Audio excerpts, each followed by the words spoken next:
And welcome back to another edition of the I Prefer the 80s and 90s Sports podcast where I, Richard Harris, talk about why I prefer the sports of the 80s and 90s to today. Sorry for another evening post. I am trying to create a travel agency called Wham Wham Sports Travel, where I basically am trying to get you to your games that you want to see live and help you with your accommodations. I don't know about the flight yet, but definitely try to get you a nice hotel room and tickets to see your favorite teams play. Today's topic, again, people are going to say I'm picking on this era of sports, but I think it's pretty relevant. And I want to talk about, are we more fascinated by what? We watch sports today as sports fans. Are we watching the games? Are we watching the people play the games? Are we more enamored by the spectacle of the games, the people in the games, what they do in the games, how they do in the games? And let me explain what I mean. When Tiger Woods came out in the 90s, the golf world seemed to be like overwhelmed, wowed that he was hitting the ball 300 yards consistently. And it didn't matter if they were in the fairway. It seemed like they liked the fact that he just hit the ball far.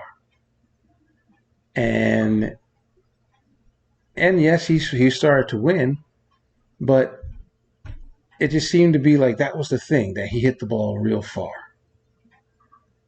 And nobody seemed to care whether or not he did well, except for him. He would say things like second sucks and all these other things that angered a lot of golfers, because second doesn't suck, because you get points and you make bank. But Tiger was like, y'all staring at how I'm playing instead of staring at how I'm scoring, instead of talking about whether or not I won or lost.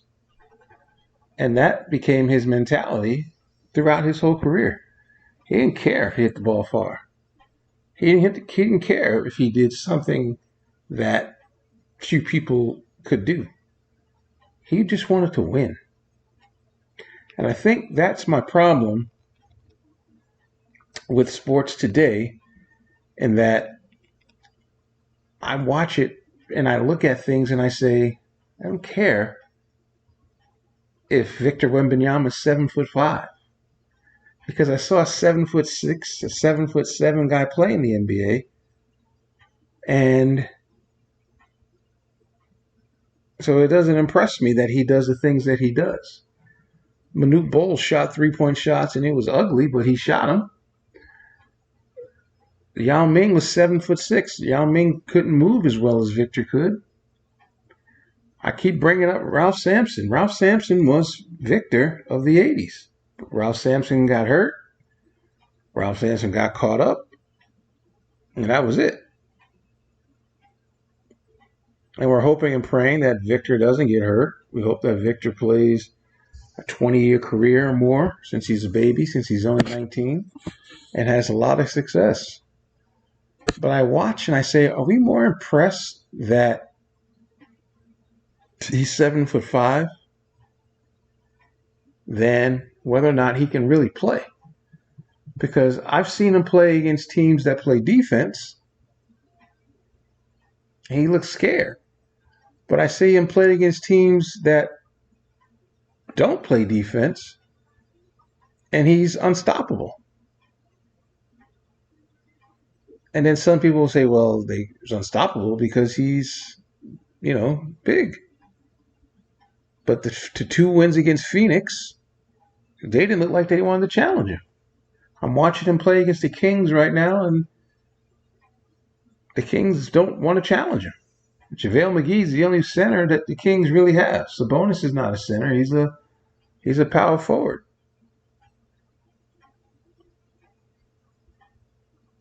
And then I equate it with Shohei Ohtani. Ohtani yesterday was voted unanimous league MVP in the American League.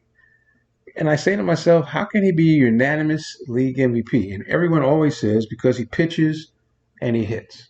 And he had a good record as a pitcher and a good earned run average as a pitcher, and he led the league in home runs. And if you usually lead the league in home runs, you usually get a lot of love in the MVP voting. But here's facts. The Angels finished way off the pace. Now, he got hurt halfway through the season, and people can speculate he might have had a 50 home run season. Probably would have. But we got to stop being more impressed by the spectacle of him pitching and hitting and understand that all he is doing is what we all did as kids and pitching and playing the game of baseball. And the only reason why pitchers who pitched in college well, pitchers who pitched in the minor leagues well, and hit in college well, and hit in the minor league well, don't do it in the major leagues, is because teams say no. I'm not going to let you hit. Because we have a guy who's focused on hitting all the time. But there are several pitchers in baseball that would love to hit.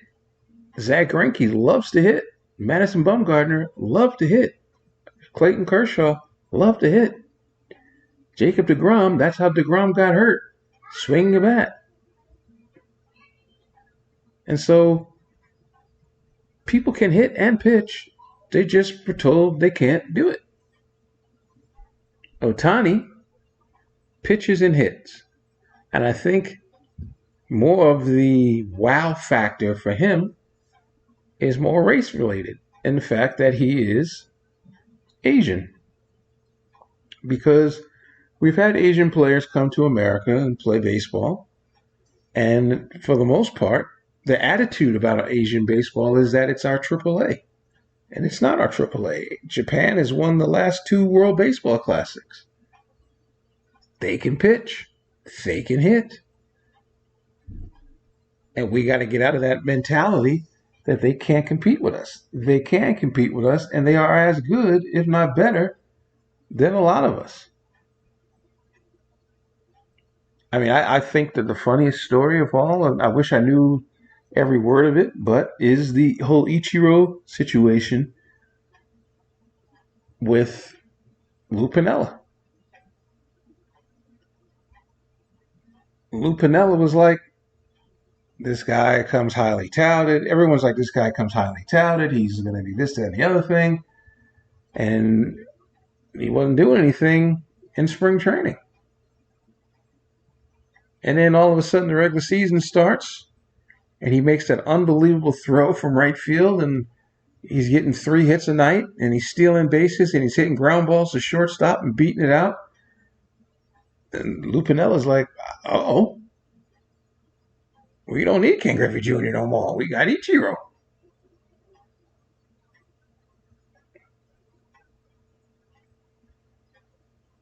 Daisuke came to the Red Sox. He could pitch. Tanaka to the Yankees. He could pitch.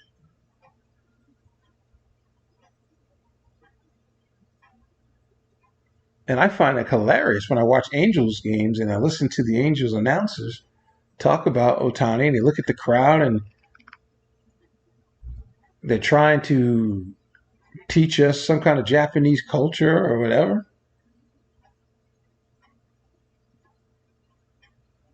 And it's like, dude, the man can play. Stop being impressed that he's Japanese. There's a big country over there in Japan.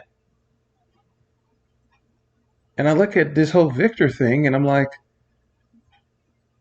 Victor's a good player. He's a young kid. Stop saying that he is the greatest this, that, and the greatest that, because he's not. And you can say, well, that's your opinion.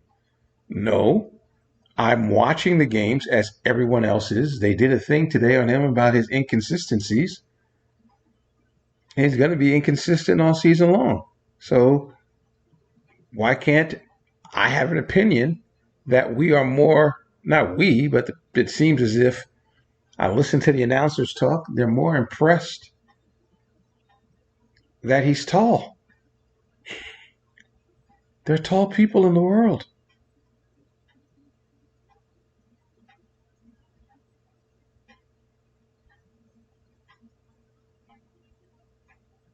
And some of them can play basketball. The game has changed so much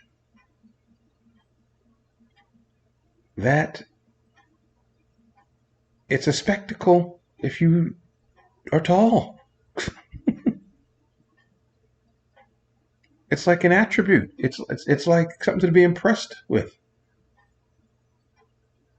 But yet, there's a kid playing in college named Zach Edey, who is also 7'5", who had he come out to the NBA draft, he wouldn't have gotten drafted because he can't move like Victor can move.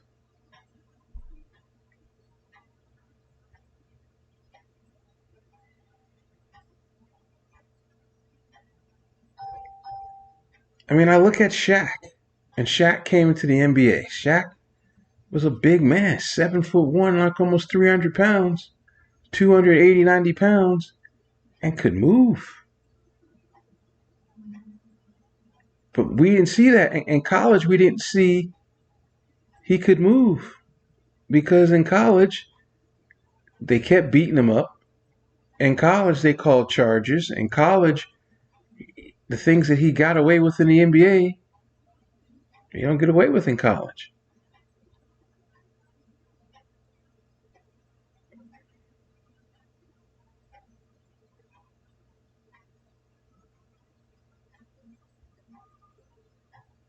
I just find it hilarious that, like, what are we watching? Are we watching to see if he is the greatest 19-year-old kid anyone's ever seen? No.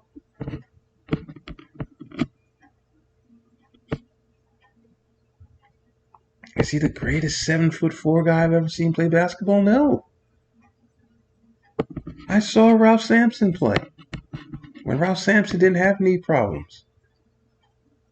Ralph Sampson would be playing just exactly like he plays today if the 3-point shot was a bigger deal in the 80s than it is today. Ralph Sampson probably would have had a long career if the 3-point shot was what it is today. The 3-point shot when Ralph Sampson played in the NBA was a baby. It was only like 3 or 4 years old. Maybe even a little old, maybe 5 years old. But he was 7'4", and they wanted him by the basket. Danny Manning, 6'11", with range and could dribble. But knee injuries got him too.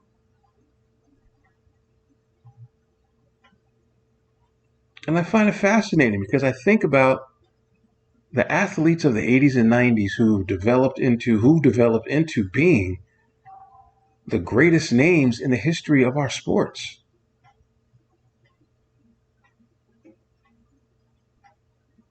I think about Bo Jackson.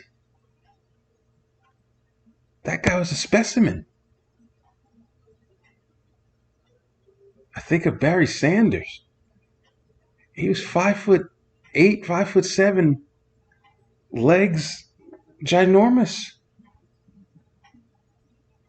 But we were more impressed at what they did. Michael Jordan, obviously. Wayne Gretzky, obviously.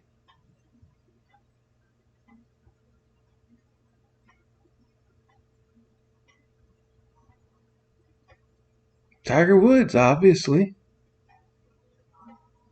But like we watch Coco and we watch Simone Biles. And it's like, what are we more in awe of?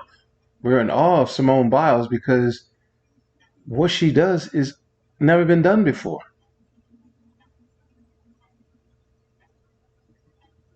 I mean, Coco is just continuing a legacy of excellent black tennis players. But Simone Biles' fascination is her ability, is her talent. And she's so tiny.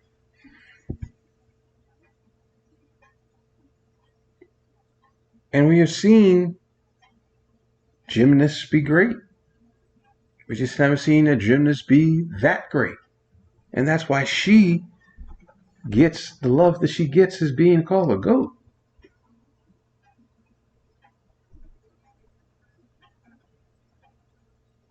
But I sit here and I watch this game and I watch the whole Angels baseball season and I say, what are we more impressed with? The fact that the guy's from Japan or the fact that the guy's 7'5"? At least Otani has shown the skill. Victor hasn't yet. But yet I listen to these announcers and I'm stunned. I'm shocked hearing Doc Rivers talk about him the way he has so far. Because truthfully, I think about in '86 when the Mets won the World Series, and Mike Schmidt was the MVP of the league, and the Phillies finished way behind the Mets. Mets won 108 games that year, but Mike Schmidt was Mike Schmidt, Hall of Fame player, had a big year. Didn't carry a team to a championship or to the playoffs.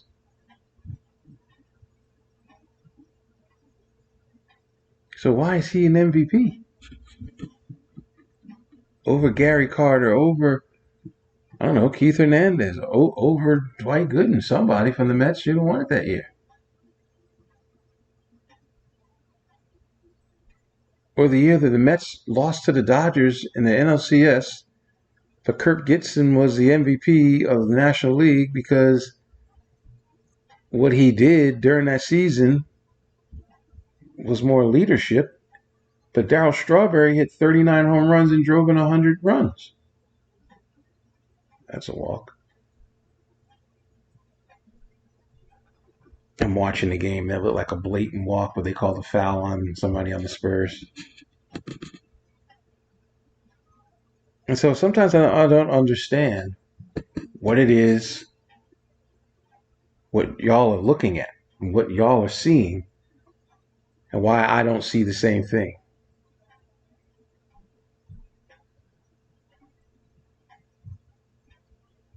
They were putting up stats earlier.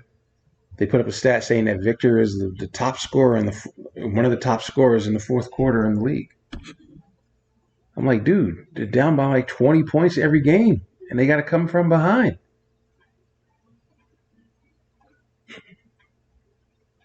In the game I got to see, they lost by 40. I've seen them play 3 times, and they've lost by 40, they've lost by 40, and they beat the Suns in one of them.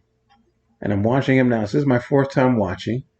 They had an 18-point lead in the first quarter, and now they are trailing by 5.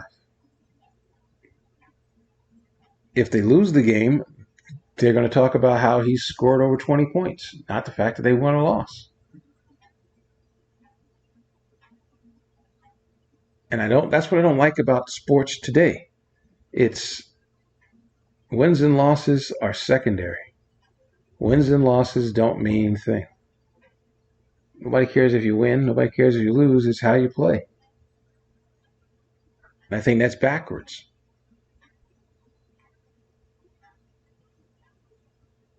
And that's the one thing I've always appreciated by Michael Jordan. Michael Jordan never talked about his 50-point games, 60-point games, 40-point games. And especially if they lost, same thing. He didn't have to talk about anything. He just say we didn't win.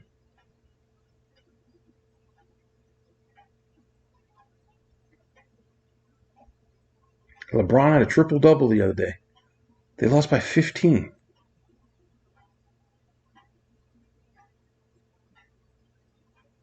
But the ESPN said the whole highlight reel was LeBron is the oldest man to have a triple-double. They lost by 15.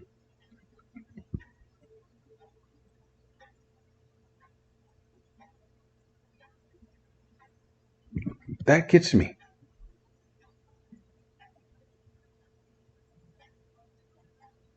And watching this poor kid play and has every arena filled to see him play, and if he don't live up to what people want to see him play, how's that going to damage him?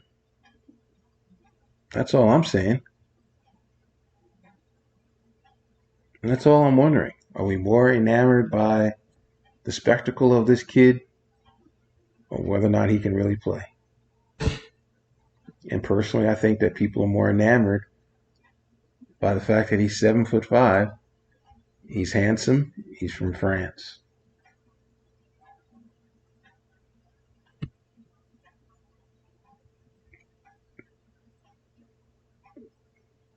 Is that wrong?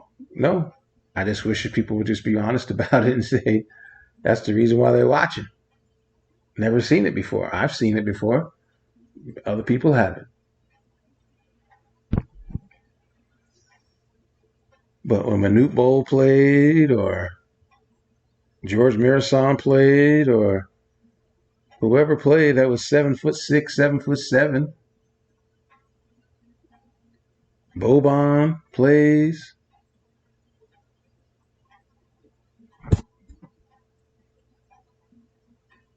I'm more interested in their height than actually what they do. And I don't like that one bit.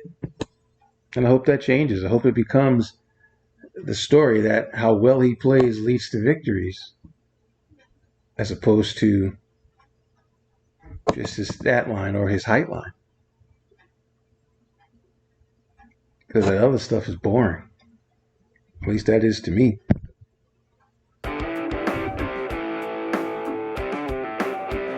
I'm Rich Harris.